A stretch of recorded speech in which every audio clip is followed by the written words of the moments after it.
سوى فتر الله دار قبل الفناء والهلك يعم الدنيا ودين مولاي صل وسلم دائما أبدا على حبيبك خير الخلق كلهم وما لنا ربنا سواك يا حسبنا يد الأولى والهنا ويا قوي يا متين مولاي صل وسلم دائما أبدا على حبيبك خير الخلق كلهم نسألك ليقيم الأدل كي نستقيم على هداك القويم ولا نطيع اللئيم مولاي صل وسلم دائما أبدا على حبيبك خير الخلق كلهم يا ربنا يا مجيب أنت السميع القريب لك الوسيع الرحيم فانظر إلى المؤمنين مولاي صل وسلم دائما أبدا على حبيبك خير الخلق كلهم نظرة سيل لنا أن وتبني المناوين وقال الهنا نطاه في كله مولاي صل وسلم دائما أبدا على حبيبك خير الخلق كلهم سلام بجاه الجدد وليقيم الحدود في النوايا في الحسد ويدفع الظالمين مولاي صل وسلم دائما أبدا على حبيبك خير الخلق كلهم يزيل للمنكرات يقيم للصلوات يكمر للصالحات محب للصالحين مولاي صل وسلم دائما أبدا على حبيبك خير الخلق كلهم يزيل كل الهرم يظهر كل الطهم يعدل بين الأنا ويؤمن الخائفين مولاي صل وسلم دائما أبدا على حبيبك خير الخلق كلهم رب اسقنا غيثا أمنا فيك مبارك دوام يدوم في كل عام على ممارسين مولاي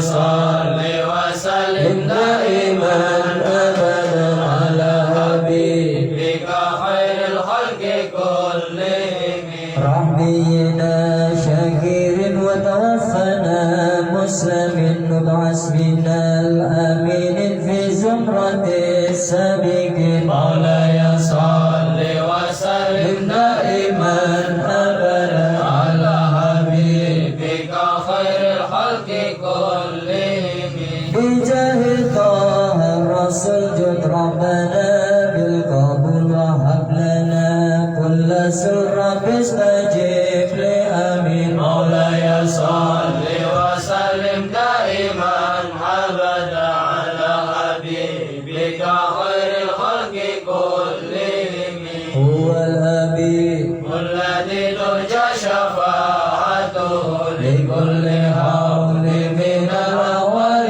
متهم يا ربي بالمصطفى بلغ مقاصدنا واغفر لنا ما مضى يا واسع الكرم هو الحبيب الذي ترجى شفاعته لكل هول من الأحوال متهم مولاي صل وسلم دائما أبدا على حبيبك خير الخلق كلهم. Jadi ini kan wis rampung baca doa wite akan kosidah kita langsung bukan manusia membuka kan karo melu-melu kosidah masyarakat iya kan lama jadi orang mandek masanya semua didewekan pun lagi bukan semua didewekan kayak lah ngomong ya Padahal kan mulai ya sallallahu alaihi wasallam terus saling iman apa itu masyarakat. Ini kan vokal, isiat. Jadi pun tak nanya klub langsung mau nih. Sama tak kayak gitu marapal tuh memang ini. Nah, siap. Sudah buka wong siji bisa. Iya kan? Liane ngatur jeko, sing siap. Teken siap. Tempatnya nangin berarti nangin terus. Tempatnya nangin berarti nangin terus. Siap pasang. Jadi eksekusi data siap. Aja seakan-akan itu mau belajar. Majelis tahunan yang belajar baik. Sing orang ngerti pendidikan kan itu majelis belajar.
يا لطيف لم يزال مطبنا فيما نزل إنا لطيف لم تزال مطبنا والمسلمين يا لطيف لم يزال مطبنا فيما نزل إنا لطيف لم تزال مطبنا والمسلمين يا ربنا يا ذا العلا بالمصطفى خير الملا ارفع عن الخلق بلا فإنهم ضف أجمعين يا لطيف لم يزال بنا فيما نزل إنا لطيف لم تزل بنا والمسلمين واهد لنيران الفتن وفينا كل المهن وجد علينا بالمنن وفي عدايا المعديين يا لطيف لم يزل بنا فيما نزل إنا لطيف لم تزل بنا والمسلمين والقطائف والوباء واجعل عيدانا كالهباء وكمر حمانا والرباء وكلنا عينا معين يا لطيف لم يزل بنا فيما نزل إنا لطيف لم تزل بنا والمسلمين والقطائف والوباء واجعل لدانا كالهباء وكمر حمانا والرباء وكلنا عينا معين يا لطيف لم يزل بنا فيما نزل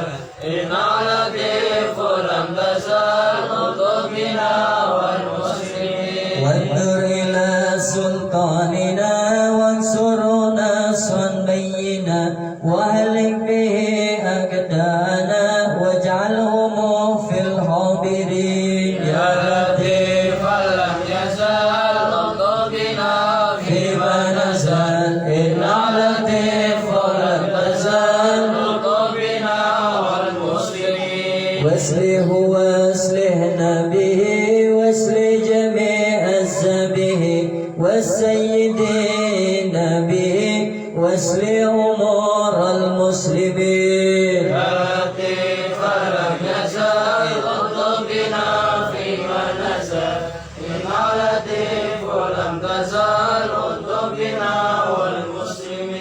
أجب دعانا ربنا كما وعدنا وعدنا أجب دعانا ربنا كما وعدت وعدنا يا لطيف لم يزل قلوبنا فيما نزل إنا لطيف لم تزل قلوبنا والمسلمين أجب دعانا ربنا كما وعدت وعدنا ولا تعاهد من جنى فأنت بالعفو قويم يا لطيف لم يزل قلوبنا فيما نزل إنا لطيف لم تزل قلوبنا والمسلمين واغفر لنا ذنوبنا واستر لنا عيوبنا واكشف لنا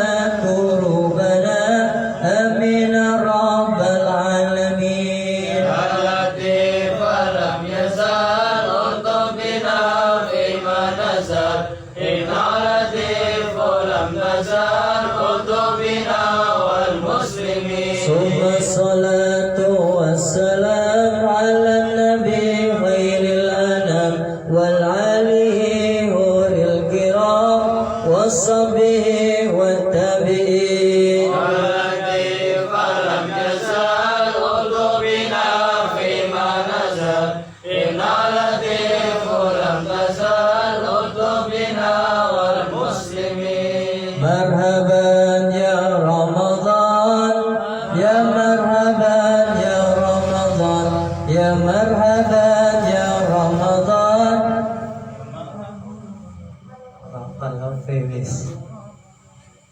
مرحبا يا رمضان يا مرحبا يا رمضان يا مرحبا يا رمضان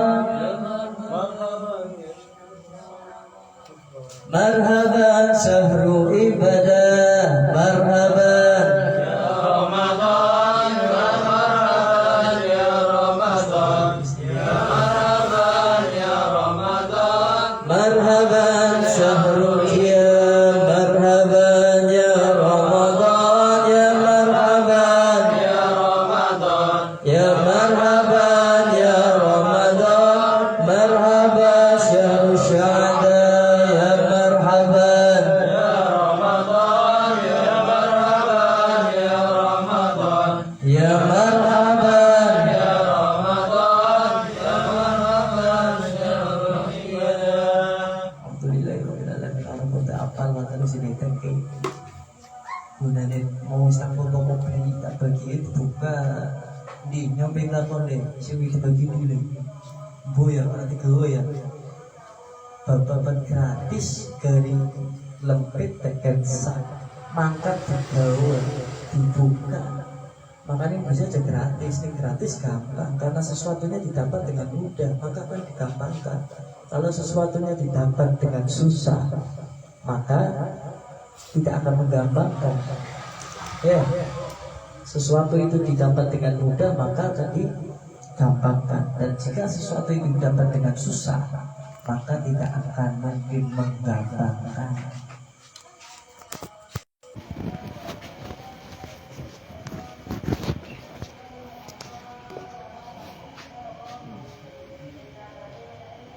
Ya, jadi seperti itu. Bukan terkadang majelis menjual apa ilmu, bukan.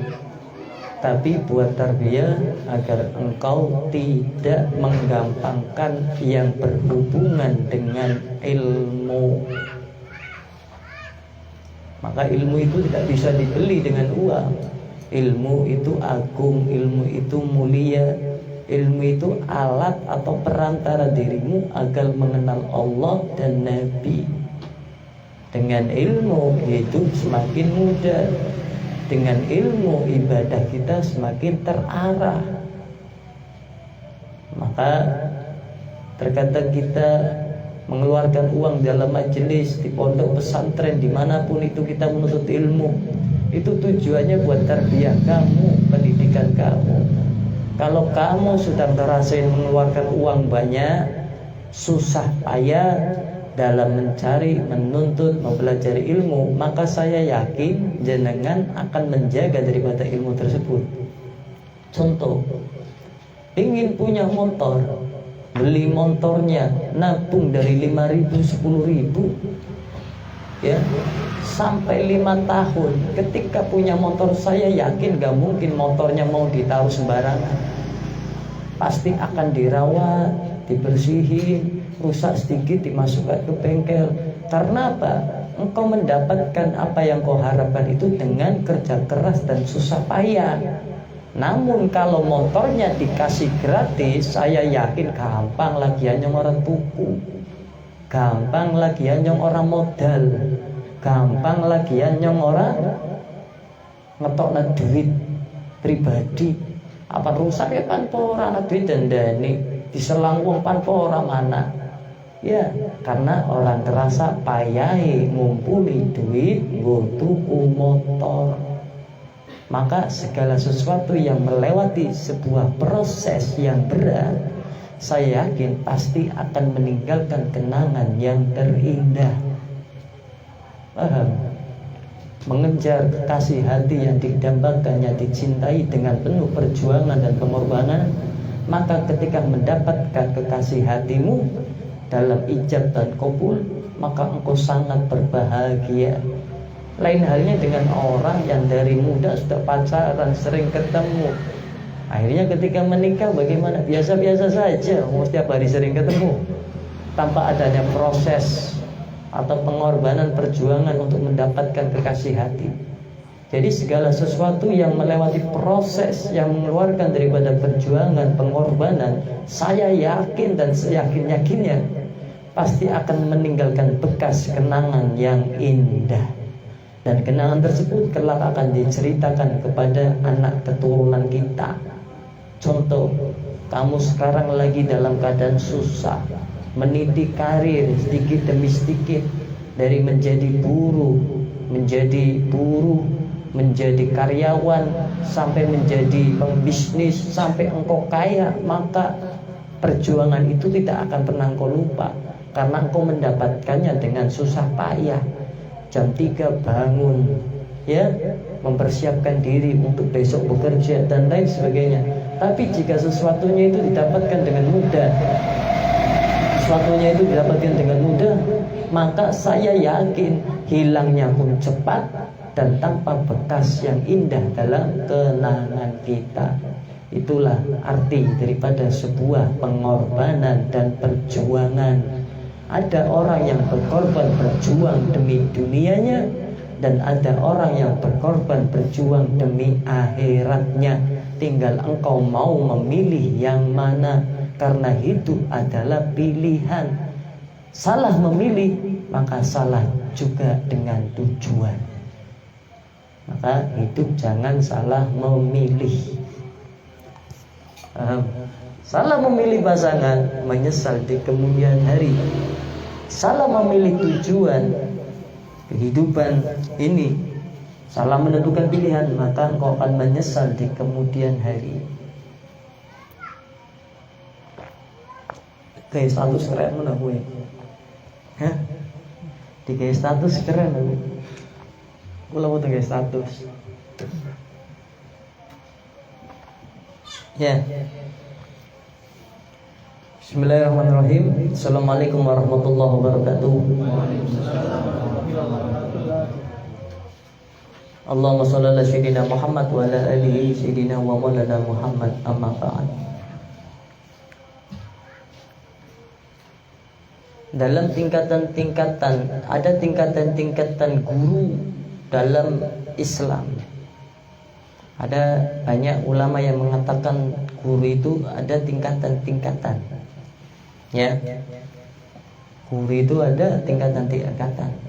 Ada yang dikatakan mu'alim, ada yang dikatakan mu'addib, ada yang dikatakan mu'aris, ada yang dikatakan syekh futuh, ada yang dikatakan syekh mursyid. Ya, jadi guru itu tingkatan, ada tingkatan-tingkatannya. Tapi yang terpenting di sini ialah mana syekh atau guru futuh. Futuh itu apa? Futuh terbukanya hijab-hijab yang ada dalam hatimu. Di dalam hati kita kan ada penutup. Kotoran-kotoran itu penutup kita, sehingga kita tidak mengenal Allah, tidak mengenal Nabi, jauh dari Allah, jauh dari Nabi. Ketika melakukan maksiat tidak akan berefek apa-apa untuk kita, dan ketika kita melakukan taat itu sebuah kebanggaan untuk kita. Lah, yang namanya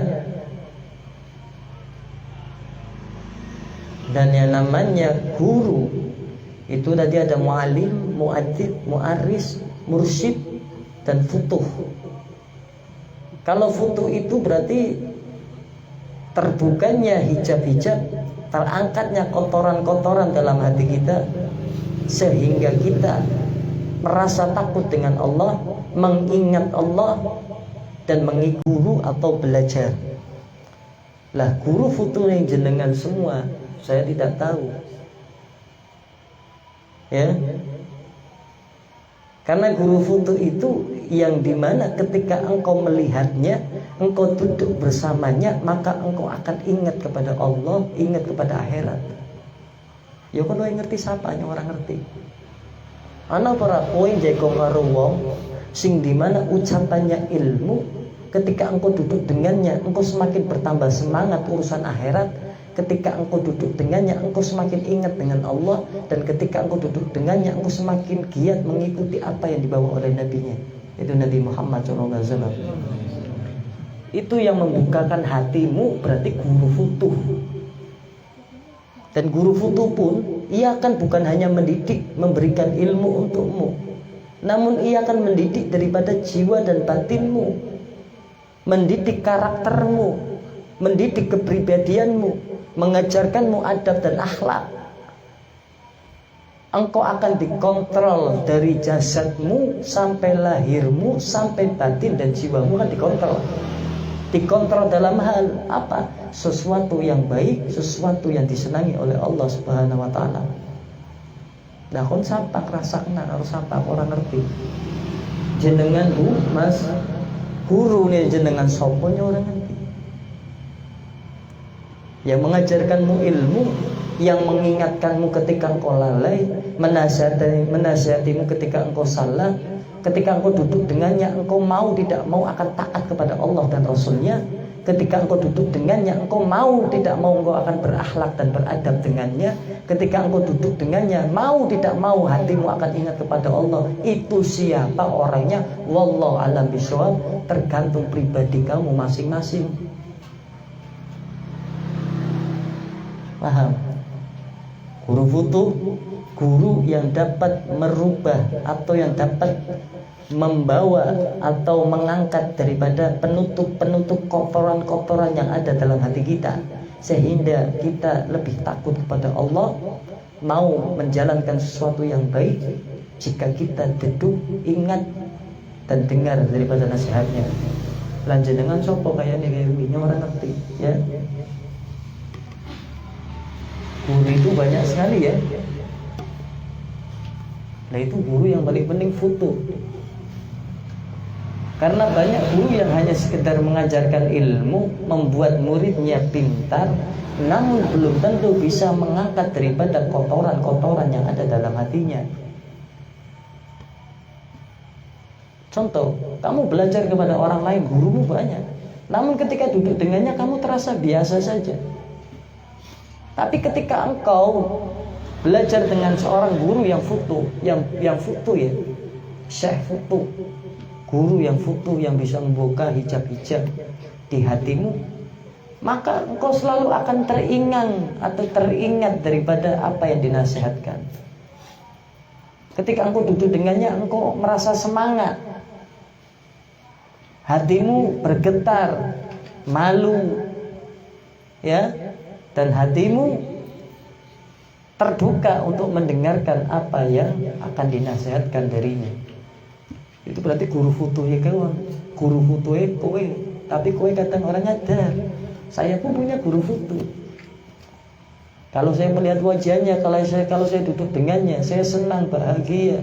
Ilmunya saya ambil, ia menjelaskan ilmu. Ketika duduk dengannya, saya semakin ingat dengan Allah, saya semakin takut dengan Allah, takut dengan siksaan Allah, semakin cinta dengan Nabi, semakin ingin melakukan amalan-amalan yang saya tinggal dan yang belum sempat saya amalkan, yang sudah saya ketahui namun belum saya amalkan lewat guru futuh itu, maka saya akan ingin dan semakin ingin semangat untuk mengamalkan apa yang belum saya amalkan, yang sudah saya ketahui.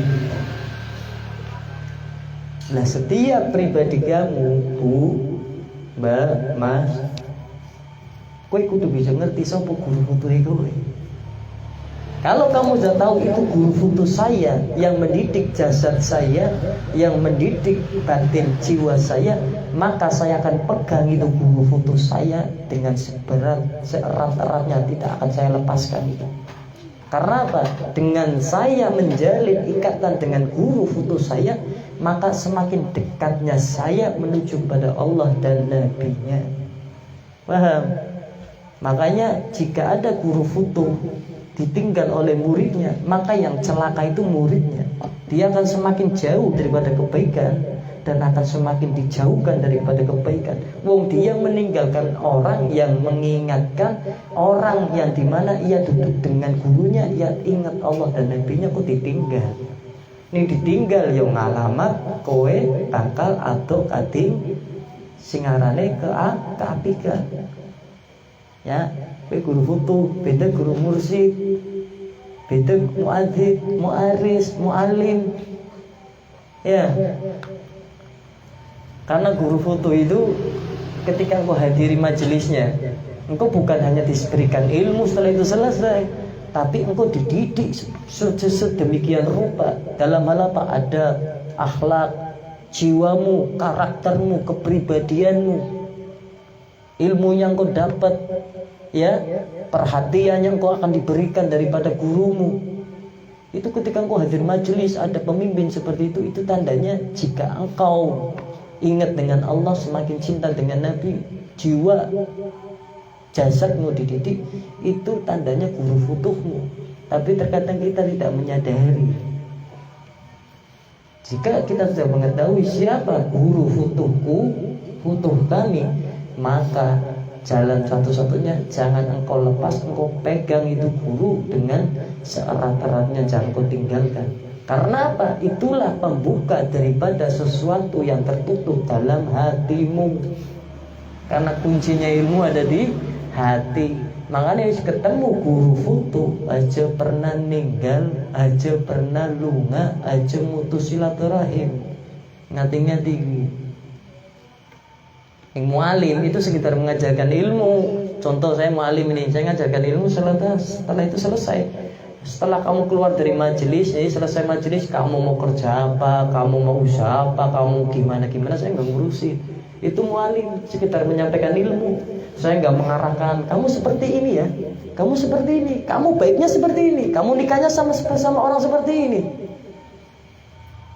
kamu kerjanya seperti ini, kamu pakaiannya seperti ini, kamu caranya seperti ini ketika di dalam keluarga. Itu tandanya guru futuh. Kalau guru mualim hanya sekedar menyampaikan ilmu, wallahu a'lam bishawab, assalamualaikum warahmatullahi wabarakatuh, rampung, selesai, rampung, balik urusan kontak deh.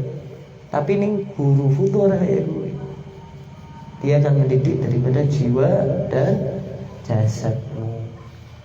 Paham? Terus sedikit bab tentang guru, ya.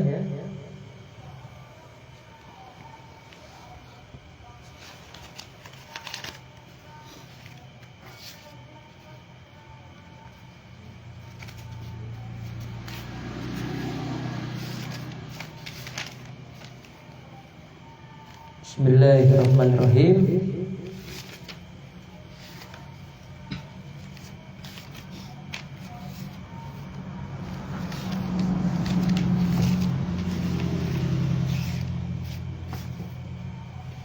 Sebenarnya kalau kita membahas tentang guru itu banyak sekali, Bu. Panjang lebar, butuh waktu yang lama. Itu ada pemaparan seperti itu, jadi jenengan akan mengetahui dulu saya itu belajar kepada guru apa itu. Nah, kan gitu. guru Al-Quran saya, Iqra saya itu guru apa itu gitu. Ntar guru mursyid saya seperti apa, kan seperti itu, bener kan? Jadi akan tahu. Makanya beliau Habib Lutfi itu kan gurunya banyak, ada guru futuhnya, ada guru mursyidnya. Dan guru futuhnya beliau, Allah alam bisawab, saya nggak mengetahui siapa. Yang menjadikan beliau ulama, mengamalkan ilmunya, paham dengan ilmunya, yaitu sebab guru futuh, paham. Kamu nggak mungkin, makanya ada orang yang belajar dalam majelis, belajar kepada seorang guru, waktu 2 tahun, 3 tahun dia sudah hatam, dia sudah diberikan kepahaman oleh Allah, mengamalkan ilmunya, ilmunya bermanfaat. Itu sebab ia pas baru belajar langsung mendapatkan guru futuh sing buka kenana hati, karena ilmu itu pemahaman adanya dalam hati, paham enggak? Jika hatinya kotor kamu, ya penutupnya banyak, belajar langsung sama guru futuh, maka dijamin tidak butuh waktu lama sampai 10 tahun, 1 tahun 2 tahun saja kamu sudah lulus. Lulusnya gimana? Lah itu guru futuh kamu sih yang membukakan daripada penutup-penutup yang ada dalam hati kamu. Paham ya? Tapi kebalikannya, ada orang yang belajar kepada orang yang alim, namun gak dapat kepahaman-kepahaman. Tadi gurunya itu bukan guru futuh, mu'alim. Paham ya? Tahu ilmu, tapi tidak bisa membukakan atau tidak bisa membukakan penutup-penutup yang ada dalam hati kita.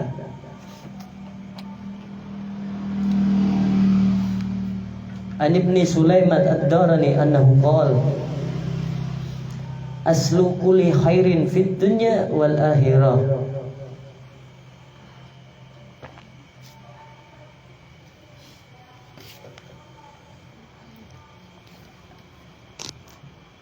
Ana Ibni Sulaiman Ad-Darani annahu qala aslahu kulli khairin fid dunya wal akhiratil khauf minallah wa miftahud dunya syab'u wa miftahul akhirah ju'. An Ibni Sulaiman Ad-Darani, Abu Sulaiman Ad-Darani qala, berkata, aslu kulli khairin fid dunya wal akhirah, sumber segala kebaikan di dunia dan di akhirat adalah al-khauf, rasa takut kepada Allah, minallah. Al-khaufu minallah, rasa takut kepada Allah Subhanahu wa taala.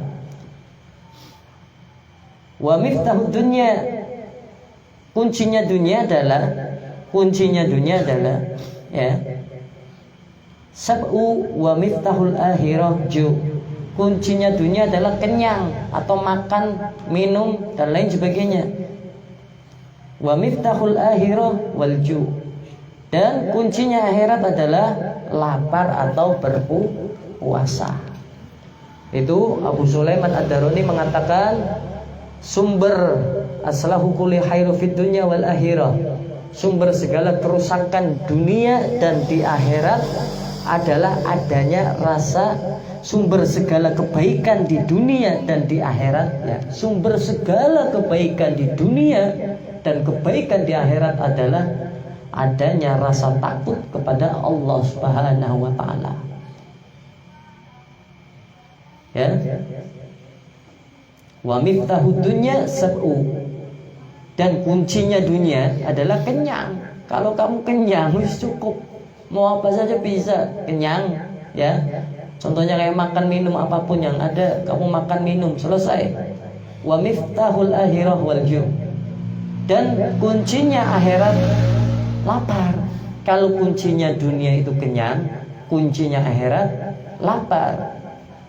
Kunci dunia maksudnya sesuatu yang bisa membuka segala urusan dunia dan menutup segala urusan akhirat, maksudnya seperti itu. Kunci dunia berarti segala sesuatu yang dapat membuka urusan dunia dan menutup urusan akhirat, yaitu kenyang. Makanya orang yang banyak makan, banyak kenyang, banyak tidur, itu keras hatinya.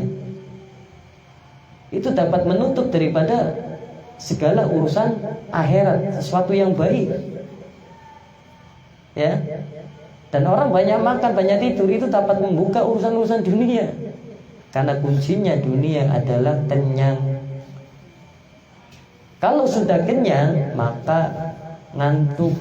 Kalau sudah ngantuk maka tidur. Orang yang banyak makan maka mudah ngantuk, mudah tidur. Paham?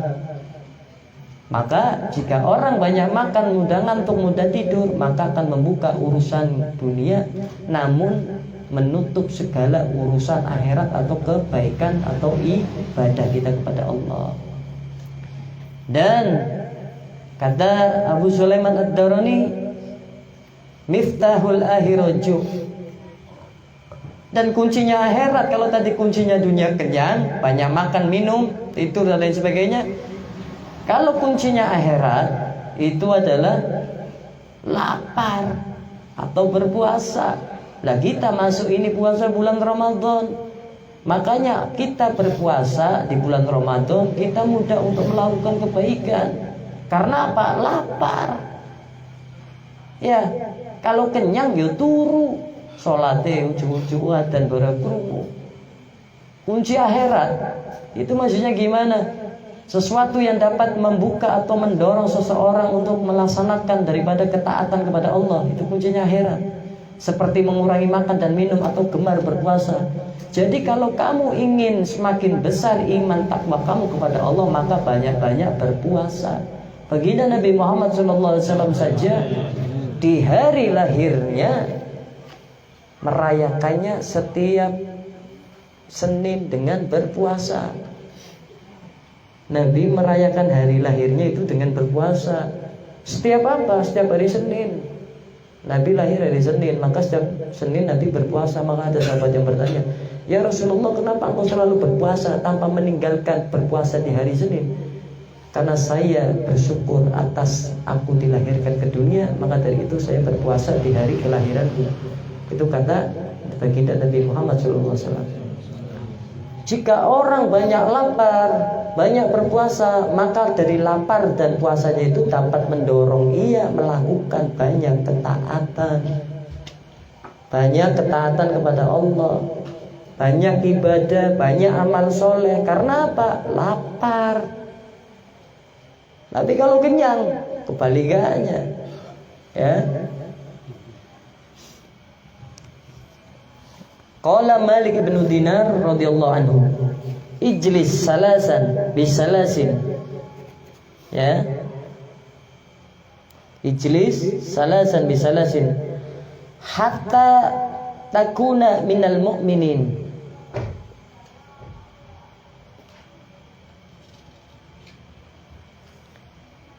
Ada perkataan daripada Malik bin Dinar radhiyallahu anhu yang dimana mengatakan ijlis ihbis salasan bisalasin hatta takuna minal mu'minin. Cegahlah 3 perkara dengan 3 perkara lain, ya, salasan bisalasin, sehingga engkau benar-benar termasuk minal mu'minin, ya, orang-orang yang mukmin. Apa yang pertama? Al-kibru bitawaddu'i, ya, al-kibri bitawaddu. Hilangkanlah takabur dengan tawaddu. Terus wal hirsa bil qanaah. Hilangkan sifat rakus dengan qanaah. Terus yang ketiga apa? Wal hasada bin nasihah. Dan hilangkanlah hasud dengan nasihat. Malik bin Dinar radhiyallahu anhu mengatakan, ihbis salasan bisalasin. Cegahlah 3 perkara dengan 3 perkara lain. Ya, sehingga engkau benar-benar termasuk orang-orang yang beriman. Kalau kamu benar-benar orang yang beriman, maka engkau akan menghilangkan daripada sifat takabur menuju kepada tawadhu. Jika engkau benar-benar orang-orang yang beriman, engkau meninggalkan sifat rakus wal hirsa menuju bil qanaah, menuju daripada sifat qanaah. Jika engkau memiliki sifat hasud, maka jauhilah, tinggalkanlah dengan menuju dengan nasihat atau menuju kepada nasihat. 3 hal itu yang bisa menjadikan orang-orang itu benar-benar orang yang mukmin, beriman. Ya. Takabur itu apa? Ruqyatun nafsi bi'ainil izzi wa ru'yatul khairi bi'ainil haqarah. Ru'yatul nafsi bi'ainil izzi wa ru'yatul khairi bi'ainil haqarah.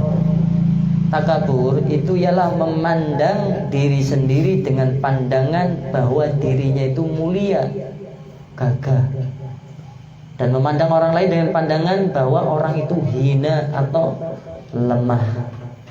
Ruqyatun nafsi bi'ainil izzi wa ruqyatul khairi bi'ainil haqarah. Takabur itu memandang diri sendiri dengan pandangan bahwasanya saya itu hebat, saya itu gagah, saya itu mulia. Dan takabur itu ialah memandang orang lain dengan pandangan hina atau lemah. Lah takabur ini ya tingkatannya dengan sombong. Jika di dalam diri dada seseorang memiliki sifat takabur, maka ia akan mendekati daripada sifat sombong. Kalau sudah memiliki daripada sifat takabur, tidak menjauh, tidak bertobat, tidak meninggalkan, maka akan ke derajat yang lebih tinggi, yaitu sombong, yang dimana dia mewarisi daripada sifat iblis laknatullah alaih, yang dimana orang sombong tidak akan mencium bau surga, apalagi masuk surga. Karena apa? Orang sombong tertanam dalam hatinya, ana khairu minhu, saya lebih baik dari kamu. Maka takabur pun tidak jauh dengan daripada sombong. Kalau takabur memandang dirinya dengan pandangan yang mulia, yang gagah, dan memandang orang lain dengan pandangan yang hina dan lemah. Nah, di antara sifat takabur di dalam bulan Ramadan, maka itulah yang dapat menyebabkan batalnya pahala puasa untuk kita.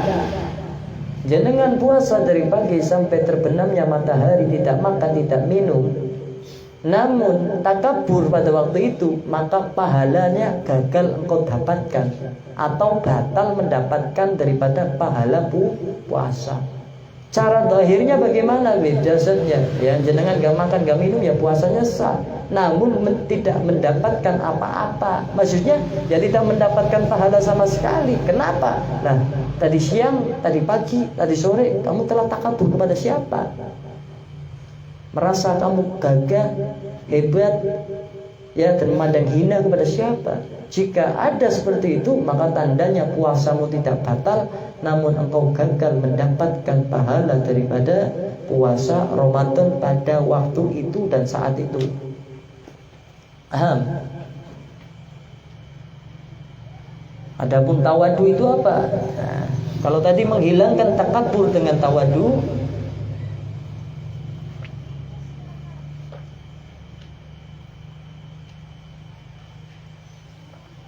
tawadu itu apa?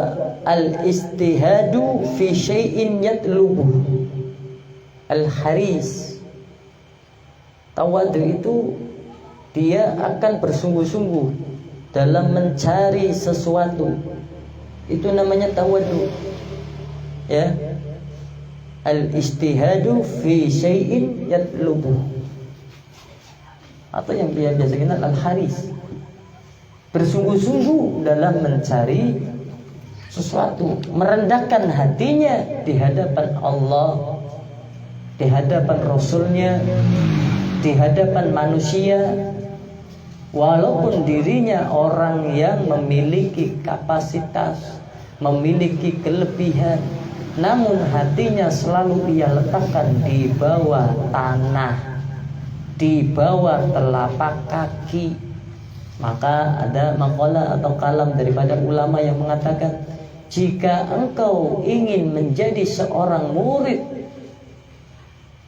ya, yang memiliki ilmu yang barokah, maka jadilah telapak, jadilah tanah di bawah telapak kaki para guru.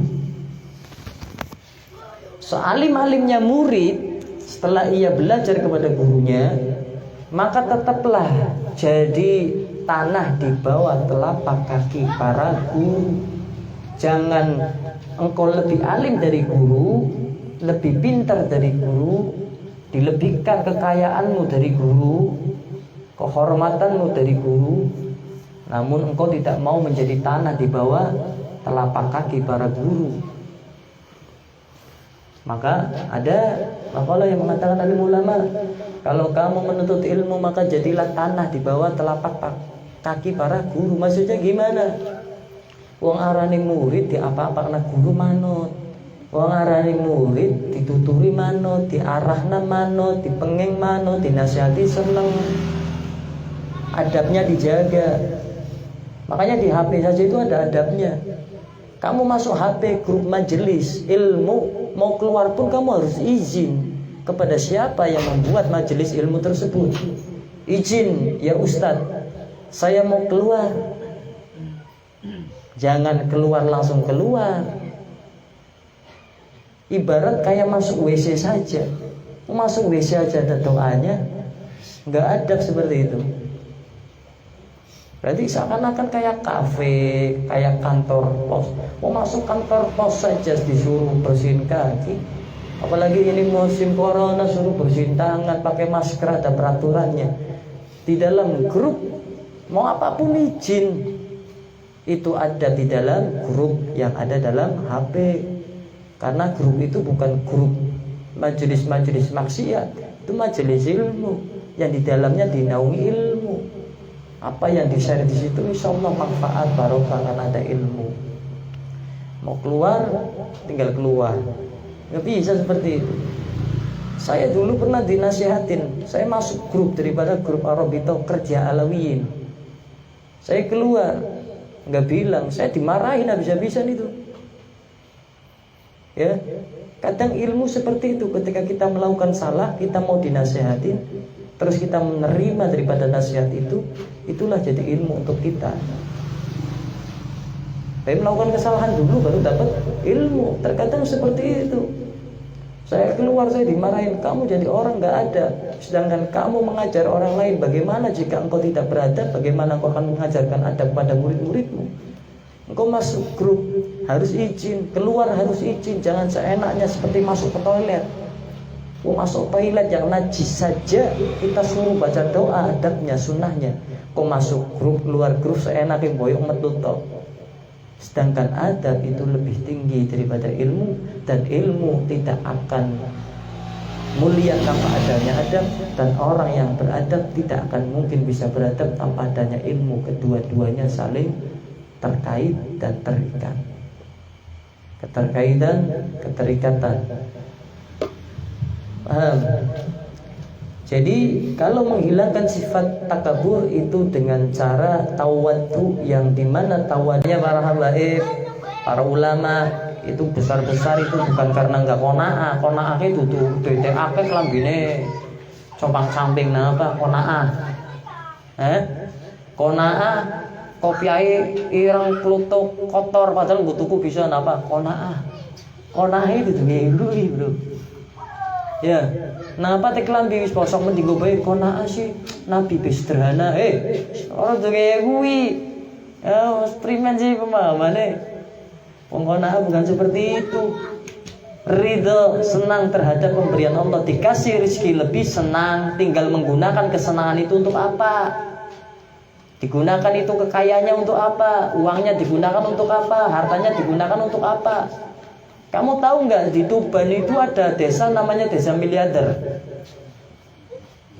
Ya, di Tuban itu ada desa namanya desa miliarder. Desa miliarder itu Tuban Jawa Timur. Iya, ada desa miliarder. Kenapa dikatakan desa miliarder? Jadi orang-orang yang punya sawah, yang punya tanah itu dibeli oleh pemerintah untuk dijadikan lahan pertaminan. Dan di mana Pertamina, perusahaan Pertamina itu kan milik negara, kerjasama dengan Rusia, yang di mana satu tanahnya 1 meter dihargai 850.000, yang di mana punya tanahnya orang-orang desa itu sawahnya banyak, sampai ada yang dapatkan uang 5 miliar, 16 miliar, setidak-tidaknya sedikit-sedikitnya 2 miliar, sampai-sampai viral, sampai-sampai dalam satu hari yang tadinya petani dapat uang miliaran langsung buat beli mobil 4, rumahnya dirubuhkan langsung dijadikan rumah baru. Itu di Tuban, itu Jawa Timur. Ya, berlebihan nggak berlebihan? Itu hak mereka, itu uang mereka, selama digunakan untuk kemanfaatan baik untuk dirinya, keluarganya ataupun orang lain, maka afdal saja, boleh-boleh saja. Yang tidak digunakan untuk mubah, sesuatu yang mubah. Contohnya mobilnya buat apa? Beli mobil, buat saya rental kerja, ngasih makan anak istri kan. Terus beli mobil kolbak buat apa? Buat ngangkut di pasar, monggo. Sama kayak saya, seandainya punya uang banyak, saya beli mobil ini 5. Kenapa? Lah kalau hadroh nanti nggak usah nyewa mobil. Kan seperti itu, tergantung kita mendapatkan nikmat dari Allah digunakan untuk apa. Orang menilai berlebihan, tapi tergantung kemanfaatannya itu untuk apa. Ada yang untuk pajangan mobilnya, ada yang mobilnya digunakan untuk kemanfaatan. Ya, mengibarat saya uangnya ada triliunan, ini sawah tak beli semua buat jadikan pondok sama majelis ini depan.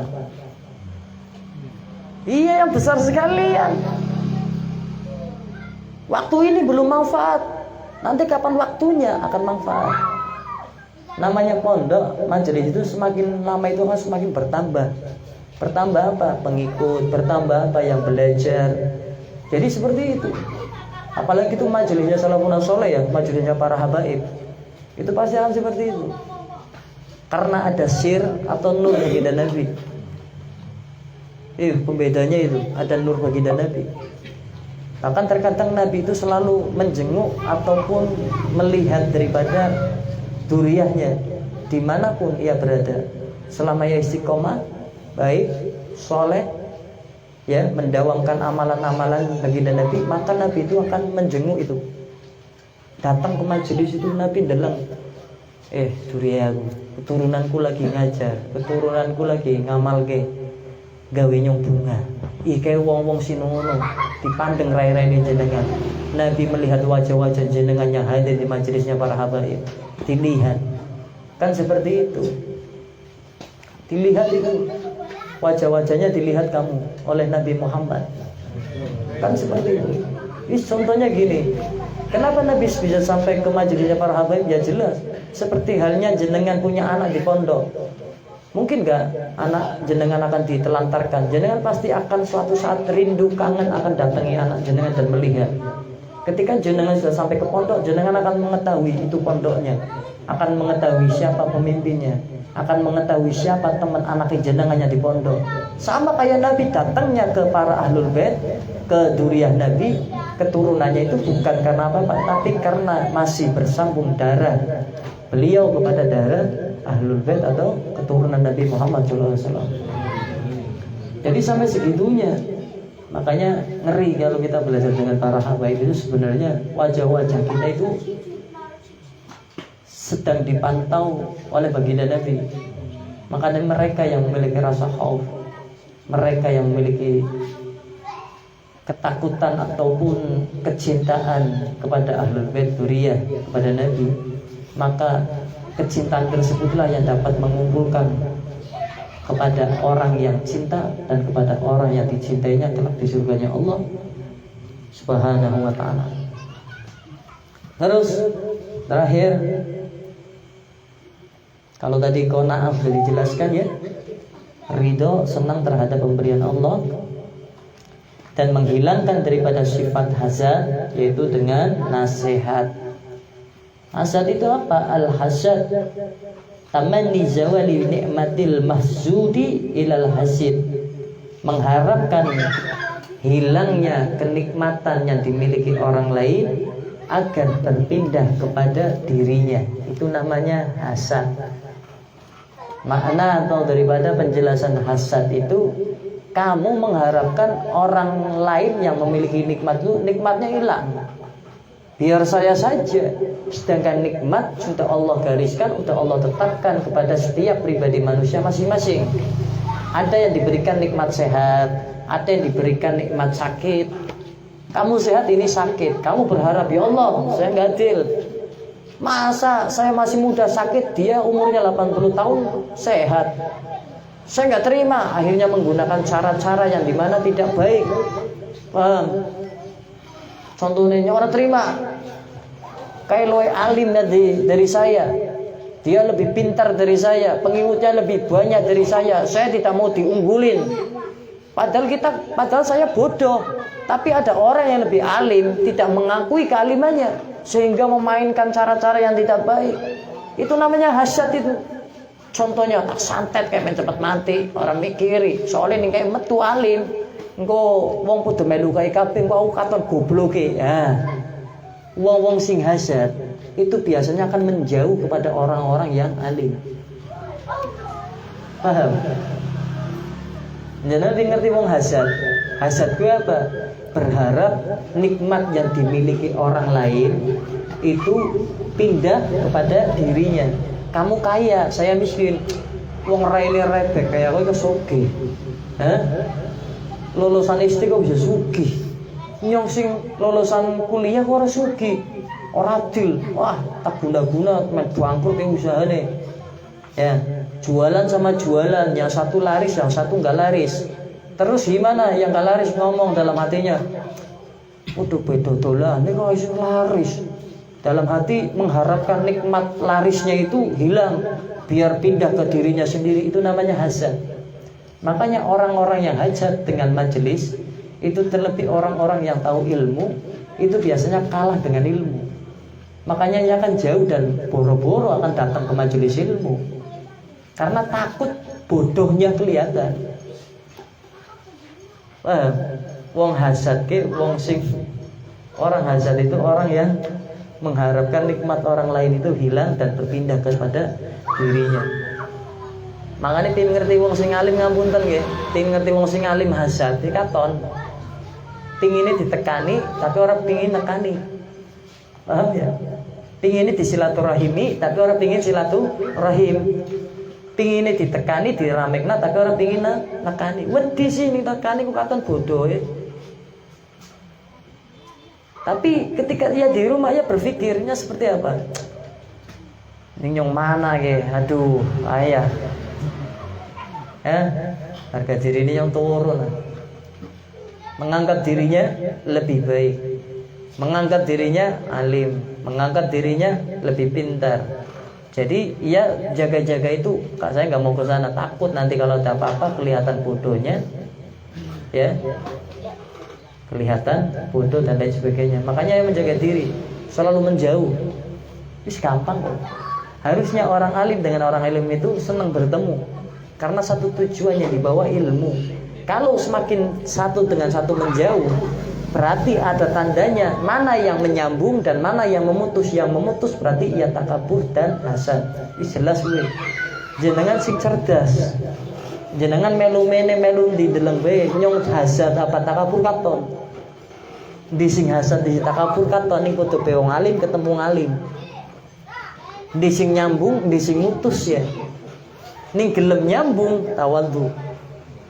Ning mutus hasad. Paham ya? Nah, makanya harus ngerti bababan gue. Selama ini ngampunten saya di sini siapa yang menyambung dan siapa yang diputus? Jenengan cerdas lah mikir itu, jenengan lebih cerdas lah. Siapa yang menyambung dan siapa yang memutus? Jadi kelihatan. Ya. Tamanni zawali ni'matil masudi ilal hasid. Mengharapkan hilangnya kenikmatan orang lain agar berpindah kepadanya.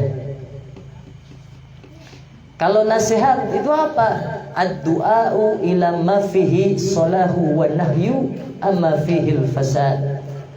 Menyeru orang lain kepada kebaikan dan melarang orang lain kepada kerusakan. Itu nasihat.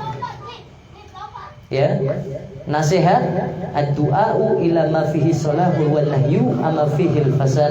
Menyeru, mengajak orang lain pada kebaikan. Ayo, lawan sing apik-apik sing sae-sae. Dan melarang orang lain pada kerusakan atau keburukan. Ning ana wong sing nyeru ngajak apik jenengane melu. Ning ana wong nyeru nglarang karo sesuatu sing ora apik sampean anut tinggalna. Ning ora berarti jenengan golongan wong-wong sing sombong. Hakikat sombong ben tau menolak kebenaran. Sombong itu tuh kayaknya sugi ge. Kowe karo nyong sugi nyong. Kayaknya pinter, kon karo nyong pinter nyong goblok kudu kuwi sombong. Sombong menolak kebenaran. Sapa wonge sing diseru melakukan kebaikan tidak mau, berarti dalam hatinya ia menolak daripada kebenaran, tertanam sifat sombong. Maka orang sombong pasti akan suka menolak kebenaran dan akan suka menolak ajakan kebaikan, dan ketika diseru untuk meninggalkan sesuatu yang rusak, sesuatu yang mungkar, ia tidak mau, tandanya ia tertanam sifat sombong. Maulidan jo ora gelem, hadir majelis jo ora gelem, sedekah jo ora gelem, salat jamaah nang masjid jo ora gelem. Tandanya orang tersebut tertanam sifat sombong, karena hakikatnya orang sombong ialah menolak daripada kebenaran, baik yang datangnya dari Allah, baik yang datangnya dari Rasul, baik yang datangnya dari orang yang berilmu, baik yang datangnya dari keluarga memberikan nasihat. Maka nasihat menyeru kepada kebaikan dan melarang daripada kerusakan. Menyeru orang lain melakukan kebaikan, kita nurut, maka kita dikatakan wong mukmin, wong sing iman. Ada orang melarang melakukan sesuatu yang tidak baik, kita nolak, marah, sombong. Paham? Maka nasihat itu sangat besar daripada keutamaannya. Wa fil hadis la yastami'u fi jawfil abdil al-imanu wal hasad. Dalam sebuah hadis disebutkan iman dan hasad atau hasud tidak akan berkumpul dalam hati seorang muslim atau hamba. Jadi wong nih nang atine duwe sifat hasud, duwe sifat sombong, duwe sifat takabur, ora mungkin nang atine kuwi ana iman karo Allah karo Nabi. Angel apa ora? Ning wong sing bodoh nyong mengerti. Lah sing kaya kuwi sing duwe sifat hasud, takabur, sombong. Wong-wong sing duwe ilmu, berarti wong duwe ilmu mau iso duwe iman karo Nabi karo Allah. Ora dikatakan wong berilmu. Ngeri apa ora? Wis kaya kuwi wis duwe ilmu ngajar wong maning. Pengikut akeh maning. Karena hasud dan iman tidak akan mungkin. Ini dalam hadis baginda Nabi, la yastami'u fi jawfil adil al-imanu wal hasad. Ya, iman dan hasad itu tidak akan mungkin dalam dada seseorang itu menjadi satu. Nah sifatnya kon ana hasud, ono iman, orang mungkin ning ono hasud ya hasud tok imane langka. Berarti kalau orang dalam hatinya memiliki sifat hasad, mengharapkan kenikmatan orang lain itu berpindah kepada dirinya, tidak suka dengan nikmat orang lain, tidak mau menyambung silaturahim, menjauhi daripada nasihat, maka tandanya di dalam hatinya terdapat hasud, sehingga hasudnya lebih besar dan imannya pergi dalam hatinya. Imannya langka bro, mati. Ini berarti meninggal dalam keadaan tidak beriman kepada Allah dan Rasulnya. Maka hati-hati dengan takabur, dengan hasud, ya, terus dengan sombong. Itulah juga yang bisa menyebabkan kita tidak mendapatkan pahala puasa di bulan Ramadan, karena memiliki sifat takabur, sombong, hasud, ya, dan lain sebagainya yang ada dalam penyakit hati kita. Ya, ngeri ora? Ngeri oh. Jadi orang asal mandeng wong, pinter ngomong, pinter nyampekna dalil, pinter bahas ilmu, tapi nang atine ono sifat takabur, sombong, hasud. Tandanya di dalam hati orang tadi walaupun menyampaikan sesuatu yang baik tidak ada iman sedikit pun. Karena hadis Nabi mengatakan iman berada dalam hati, yang dimana dalam hati itu tidak ada hasud, tidak ada takabur, tidak ada sombong di dalam hati tersebut. Orang mungkin penyakit hati karo iman nyampur siji. Terus imane bisa mlebu maneh bisa ning hasude ilang, takabure ilang, irine ilang, hasude ilang. Jadi jika ada seorang itu beriman, maka tidak akan ada hasud atau iri di dalam dirinya. Hasud itu apa? Ya ikutnya juga iri, ya irinan. Iri dalam melakukan kebaikan fadol. Kamu suka sunnah, sholat sunnah tahajud, saya nggak bisa. Iri nyong kudu bisa kayak kon. Api, iri urusan dunia dan lain sebagainya. Naudzubillah min dzalik. Jadi jika seorang itu beriman, maka tidak akan ada hasud atau iri dalam dirinya. Dan jika ia hasud atau iri, maka hilanglah imannya. Ketika itu hilang itu imannya. Jika hasudnya hilang, maka imannya akan kembali datang. Jika hasudnya tidak hilang, maka imannya pun tidak akan datang ke dalam dirinya. Ketahuilah bahwasanya iman itu terkadang yazidu bertambah, kadang-kadang yankus atau berkurang, kadang-kadang yadhabu menghilang. Kuat dan lemahnya iman dapat dilihat dari kuat dan lemahnya amal soleh. Kuat orangnya lemah imane kowe dapat dilihat dari kuat dan lemahnya atau besar atau kecilnya amal soleh yang kamu lakukan dalam keseharian atau kehidupan. Sitik amal solehe imane sitik, akeh amal solehe imane gede. Iman kadang yazidu bertambah, yankus berkurang, wala dan yadhabu menghilang. Lah menghilangnya iman dalam hati kita, dada kita kapan? Ketika kita ada sifat takabur, sombong, iri, hasud, ya, dan penyakit-penyakit hati yang lainnya. Itu iman itu menghilang itu. Laning jenengan mati go sifat takabur, sombong, hasud, iri. Berarti jenengan matinya bukan dalam keadaan iman kepada Allah dan Rasulnya. Naudzubillah min dzalik. Ngerti-ngerti gue. Ya, insyaallah manfaat. Sekian yang bisa saya sampaikan. Kurang lebihnya saya mohon maaf yang sebesar-besarnya. Ambillah hikmah ilmu, ya, karena lebih lagi di majelis-majelisnya para sholihin, di majelis-majelisnya ulama salafun saleh. Ya, terlebih lagi ini di bulan Ramadan. Ada amalan yang dikatakan oleh Al-Habib Abdul Qadir Bil-Faqih. Barang siapa yang di bulan Ramadan mendawamkan lafaz atau kalimat ya qayyum, ya hayyu ya qayyum sebanyak 100 kali satu hari, maka berpeluang besar mendapatkan malam Lailatul Qadar.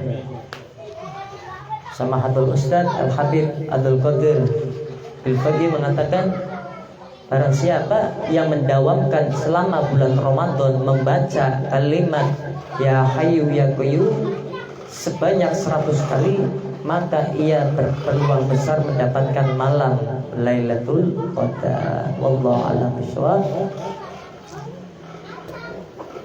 Ya Rabbana tarafna bi anana tarafna wa anana asrafna ala lada asrafna fatub alaina tauba nasir likulli haw surlana al-awrati wa amin rawati wa khir liwalidina rafi wa mauludina wal ali wal ikhwani wa syairil khilani wa kulli dhi mahabba aw jiratin aw suhba wal muslimina